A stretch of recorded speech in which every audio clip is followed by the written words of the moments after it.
Dando continuidade, né, aos problemas que advêm da composição da atmosfera e especialmente das ações antrópicas sobre essa composição, nós agora vamos começar a falar sobre os particulados. O que são os particulados? Conhecido também pela sigla MPS, material particulado em suspensão. Tá? Então, por definição, são partículas finas de sólidos ou líquidos suspensos no ar, em geral que são invisíveis a olho nu, né, invisíveis individualmente. Há uma diferença, tá, gente, entre material particulado em suspensão e coloides. Tá? Hoje em dia se fala muito em nanotecnologia e nanopartículas. As nanopartículas não são consideradas particulados em suspensão, mas sim coloides, porque esses coloides, como os aerossóis, eles ficam suspensos muito mais tempo, um tempo indeterminado, do que os particulados. Os particulados obedecem à lei de Stokes e mesmo ele passando um bom tempo em suspensão, eles tendem a, em algum momento, decantar. Já os coloides não. Por exemplo, partículas minúsculas como o vírus são considerados coloides, então não são particulados em suspensão. Há uma diferença pelo tamanho da partícula da qual a gente está falando, tá?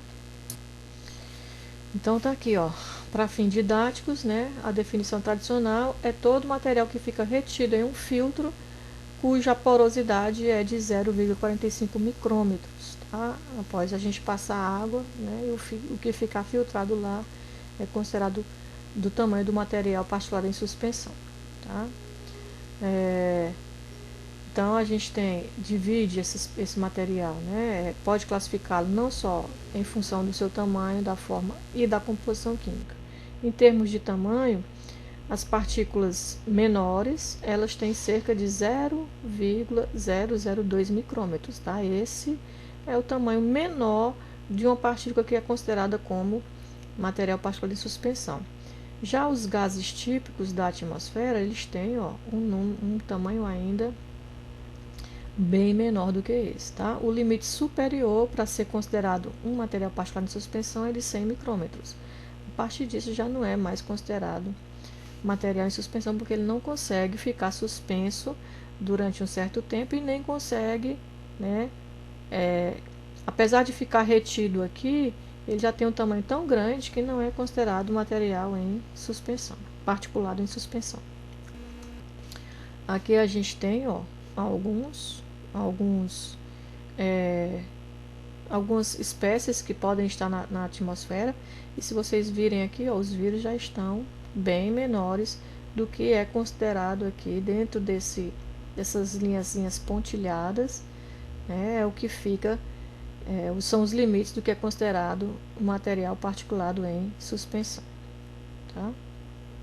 Poeira das fundições, poeira de carvão, ó, de novo aqui as queimas de combustíveis fósseis, tá? Alguns sprays agrícolas, algumas atividades antrópicas que lançam material dentro desse intervalo de tamanho, que é considerado material particular de suspensão e que contribui para os impactos desse tipo de poluição, tá, atmosférica.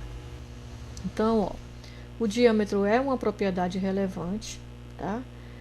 E qualitativamente a gente pode classificar as partículas em grossas e finas.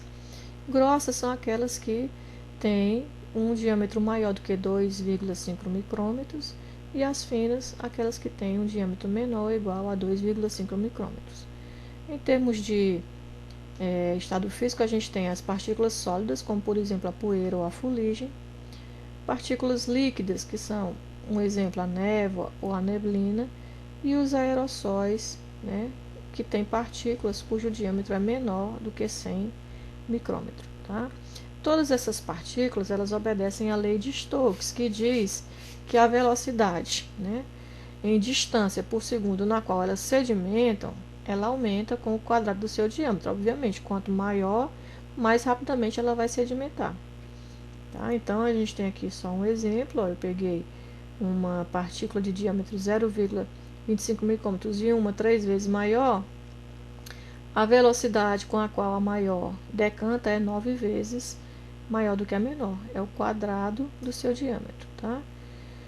Partículas muito pequenas, né, que são aquelas que já estão aquém, né, no limite, abaixo do limite inferior do material particulado em suspensão, segundo Bard, ela diz que eles ficam suspensos tanto tempo no ar, porque elas se depositam tão lentamente, que elas podem ficar lá por um tempo indeterminado, que são as nanopartículas, né, as nanotecnologias que a gente está vendo aí, que o pessoal está vindo com força total com isso, né, tem dado boas soluções, inclusive alguns gases com nanopartículas de metais pesados para eliminar o coronavírus, né? Eu já vi uma reportagem sobre um spray que tem nanopartículas de prata, que você coloca, abre o spray no ambiente e ele consegue manter aquele ambiente livre até uma semana. É excelente para o que a gente precisa agora, mas a gente depois tem que fazer um estudo sério para ver os impactos disso, né?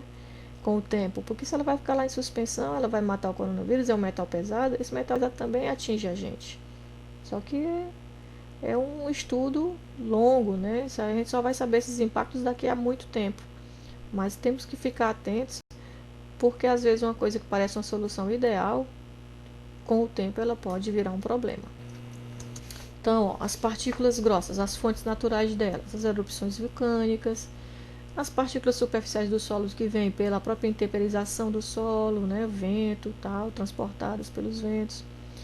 E antropicamente, nossas atividades, né, trituração de rochas nas atividades de pedreira e as atividades agrícolas, né, que não só os sprays que eles usam como fertilizantes ou como principalmente como pesticida, mas também o próprio arar o solo, né, para poder fazer o cultivo, tá?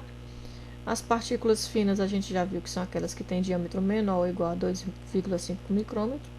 Elas formam-se por reações químicas, né? E também por coagulação de espécies ainda menores do que elas, tá? Mesmo moléculas no estado de vapor de alguns gases, tá? Quanto maior for o conteúdo orgânico de uma partícula fina, aliás, desculpa, as partículas finas, elas têm um conteúdo orgânico maior do que as partículas grossas. Por exemplo, uma fuligem é uma partícula fina e ela pode se aglomerar ou absorver outras partículas e crescer, tá? A principal fonte antrópica de partículas finas é a queima de combustíveis fósseis e elas têm um conteúdo orgânico maior. O que é que isso significa? A gente aprendeu ainda lá no ensino fundamental que semelhante dissolve semelhante. Então, se elas têm um maior conteúdo orgânico, atingindo as nossas vias respiratórias, elas vão ser mais absorvidas pelo nosso organismo do que as partículas que não têm tanto conteúdo orgânico. Então, se dissolvem mais fácil, são absorvidas e causam maiores problemas de saúde. A distribuição, tá? Vai depender dos ambientes. Por exemplo, calotas polares e oceanos. Lá tem muito pouca areia, tem muito pouco fumaça, tem muito pouco atividade antrópica. Então, a gente tem lá quantidades menores do que 1 micrograma por metro quadrado de material particulado em suspensão. Já uma tempestade de areia no deserto ou um incêndio florestal, a gente consegue atingir até 30.000 microgramas por metro quadrado. Tá? Uma atmosfera urbana típica tem ali, em média, 100 microgramas por metro quadrado de material particulado em suspensão. Tá? Eu acho que eu disse essa unidade errada, né?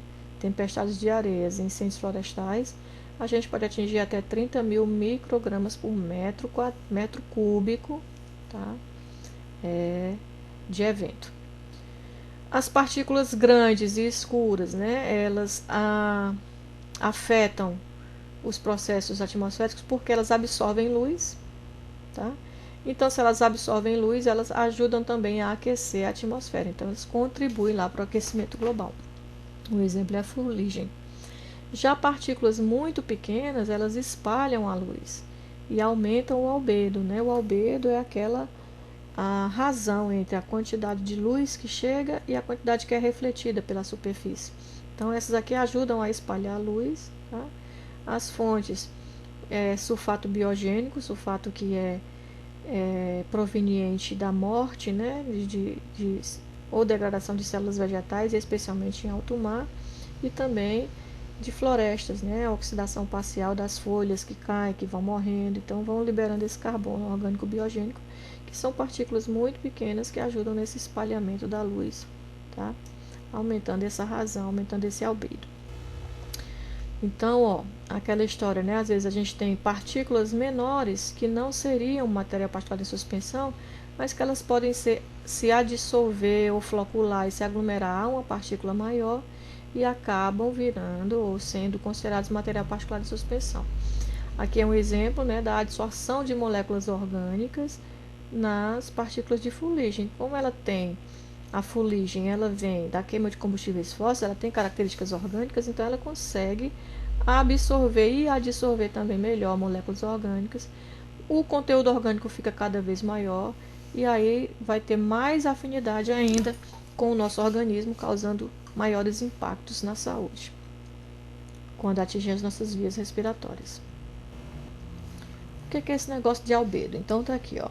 O albedo é definido como a razão entre a irradiância eletromagnética refletida, tá, de forma direta ou difusa, e a quantidade incidente, ou seja, o Sol manda lá, incide para cá, uma parte bate, uma parte é absorvida e outra parte bate na superfície e é para ser refletida. Essa razão entre o quanto que é refletido e o quanto que incide é o albedo, tá?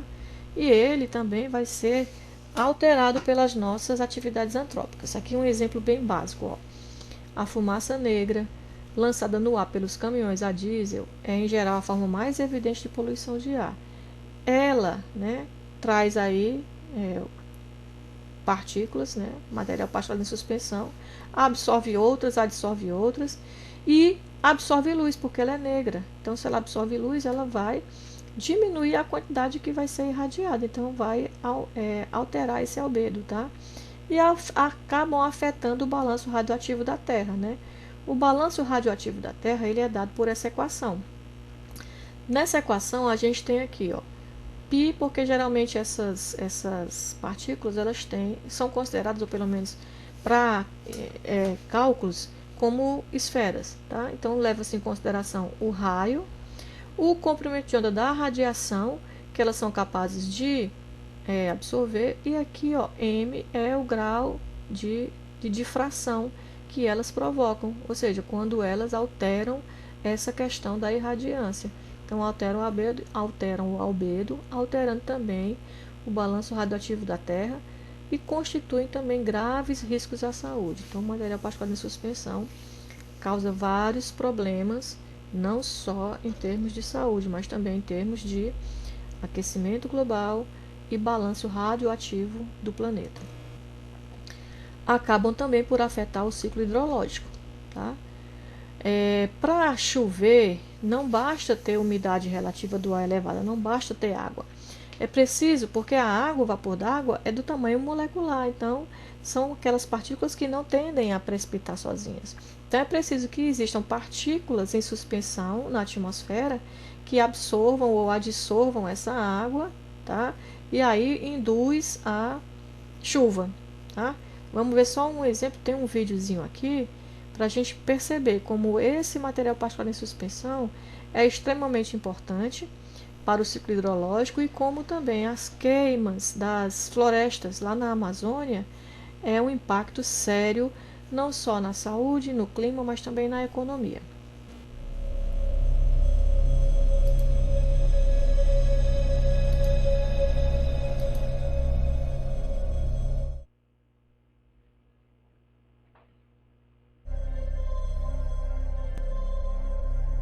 Se você olhar no mapa mundi, você vai ver que latitudes médias são regiões onde estão alinhados os desertos da Terra. Na África tem o Namíbia Kalahari, do outro lado dos Andes tem o Atacama, tem o deserto da Austrália. No hemisfério norte tem o Saara e o Sonoma lá no México. E não é por acaso que esses desertos estão alinhados ali. Existe uma circulação chamada circulação de Hadley. Ventos sobem na região equatorial porque tem mais energia lá. E lá eles perdem umidade. Por isso que estão as florestas todas lá. Esse vento que subiu progride para a latitude média. E aí onde ele desce é um vento seco, ele rouba a umidade da superfície. Então uma região, naturalmente, a tendência dela é de aridez. a não ser que esteja muito próxima do oceano aqui. No entanto, na América do Sul, a região que a gente pode chamar de quadrilátero, Cuiabá ao norte, Buenos Aires sul, São Paulo no leste e a Cordilheira dos Andes no oeste, é uma região que está geograficamente na alça de subsidência de Hadley e chove a cântaros. Então era um mistério, né? O que tem que é diferente? Temos essa grande floresta. E o que tem lá? Tem um super irrigador da atmosfera. O que a Amazônia tem que é tão importante? Como que uma floresta pode manipular o clima? Como é possível que uma área que está a 3.000 quilômetros do oceano receba umidade do oceano? O oceano é a fonte primordial de toda a água. O vento leva essa umidade para dentro do continente. Conforme ele vai entrando no continente, vai chovendo e o ar vai ficando mais seco. Se não tivesse algum mecanismo para manter o ar úmido, esse ar lá dentro do continente ia ficar totalmente seco. O que tem na Amazônia que é diferente?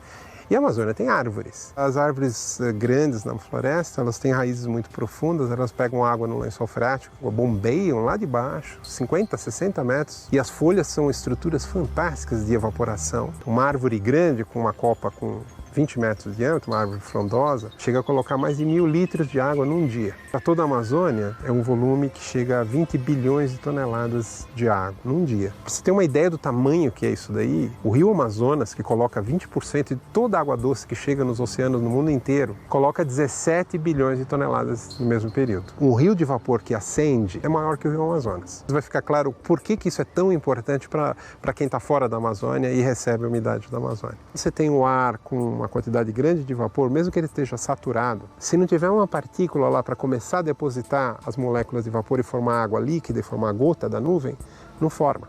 O ar sobre a Amazônia é tão limpo de partícula, de poeira, quanto o ar sobre o oceano. E no oceano é semideserto, quase não chove. Então o mistério era, o que tem na Amazônia? Fonte de umidade a gente já sabe agora, né? Mas e o que faz chover? As folhas das árvores têm compostos lá que evaporam e vão para a atmosfera. O que foi descoberto é que esses vapores produziam lá uma reação e precipitavam na forma de uma poeira. E essas partículas são chamados aerossóis atmosféricos, são chamados também de núcleos de condensação de nuvem, ou seja, a floresta amazônica fabricava a sua própria chuva. A gente está acostumado a pensar a evolução dentro da própria vida, plantas, com animais, com insetos, etc. Agora nós estamos falando de uma evolução da vida toda como um todo, a floresta, com a atmosfera. Além dela produzir umidade para si mesma, produz um fenômeno que ficou conhecido popularmente por rios voadores, que explicam o mistério da região que vai de Cuiabá a Buenos Aires, de São Paulo aos Andes, ser uma região verde, úmida. Esse quadrilátero é 70% do PIB da América do Sul, é produzido nesse. Então as hidrelétricas, onde está a maior agricultura, indústrias, grandes centros, e a explicação veio da transporte através dos rios aéreos de vapor que a Amazônia exporta para essa região e contraria a tendência normal dessa região de ser deserto. Você tem lá essa imensa usina de serviços ambientais que é a floresta, eu chamo a maior parte tecnológica que a Terra já conheceu. E o que está sendo feito na Amazônia? A nossa interação com aquela usina de serviço ambiental é meter motosserra, é meter trator com correntão e meter fogo.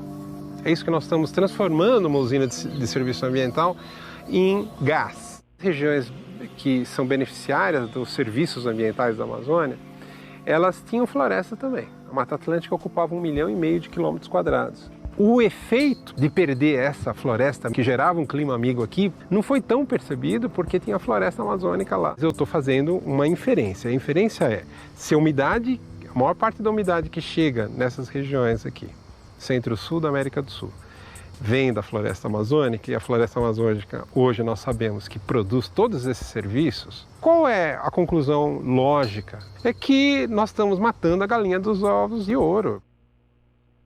O agravamento do clima decorrente do desmatamento é irrefutável. Mas tem outros efeitos também, tem o aquecimento global, tem outras regiões da Terra que estão sofrendo impacto semelhante. Quanto será só do aquecimento global? Quanto que o aquecimento global produz um dano maior aqui, porque não temos mais a floresta atlântica aqui primeiro e não temos a floresta amazônica mais lá? Já sabe, está dizendo uma coisa muito claro. Perdeu floresta? Se prepare para um clima inóspito. Você tirou a árvore, você tirou aquele serviço. Seguiu o desmatamento, aumentou o desmatamento, ampliou, encontrou amparo legal, porque as leis que fizeram agora, como o Código Florestal, deu anistia para quem desmatou. Tem alternativas demonstradas de que você pode acabar com o desmatamento e replantar as florestas. Replantar floresta não só na Amazônia, A gente viu que a floresta tem um papel muito grande, então, para que ninguém no estado de São Paulo use esse argumento e falar, o problema não é meu, o problema é da Amazônia porque estão desmatando lá. O problema é de São Paulo, sim. Não tem por que um morro pelado que não produz nada para a pecuária, como a gente vê em São Paulo por todo canto, não ser replantado e ter uma floresta nascendo ali. Só que replantio de floresta significa, a gente levou 40 anos destruindo, no caso da Amazônia, levou séculos destruindo a Mata Atlântica, porque era no machado, não tinha motosserra, mas a gente vai precisar ter paciência para reconstruir. Uma árvore demora décadas para produzir esses efeitos todos, né? Mas um dia a gente precisa começar.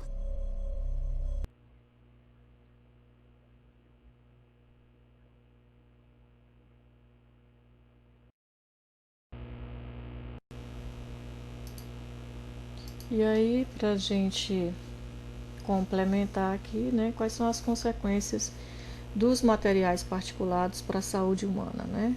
Então, a gente respira, né, gente? Se eles estão em suspensão, eles entram na nossa corrente respiratória, aí penetram lá nos nossos pulmões, vão bloquear e irritar as passagens e podem causar efeitos tóxicos, né? As maiores ficam presas aqui ao nariz e à garganta porque as nossas células, elas são especializadas para isso, elas têm pelinhos para agradar, para prender essas partículas, né? Porém, a gente fuma, a gente bebe em excesso e acaba queimando esse pessoal e vai ficando menos protegido, né? Acaba queimando esses pelos do nariz, da faringe. Mas as menores, mesmo com toda a proteção que a gente tem, elas têm um maior poder de penetração e vão causar esses problemas. Então, por exemplo, doenças que são características, inclusive, de trabalhadores que lidam direto com material particulado em suspensão. A fibrose pulmonar é característica dos mineradores de carvão. A mesotelioma, que é o câncer da pleura, ela é característica para o pessoal que trabalhava com fibras de amiantos, né? Além disso, eles podem causar diversos problemas cardiopulmonares, tá? A foligem, que é uma coisa comum nas nossas cidades, porque todo dia a gente tem carro, caminhão e tudo jogando fumaça aí na atmosfera, elas são muito perigosas porque elas absorvem, né, substâncias tóxicas e por terem um alto grau, um alto conteúdo orgânico, penetram e são absorvidas mais facilmente pelo nosso organismo. Então, temos que ficar também atentos para a qualidade do ar em relação aos materiais particulados em suspensão. Os outros vídeos serão sobre os outros impactos de outros ainda poluentes da atmosfera.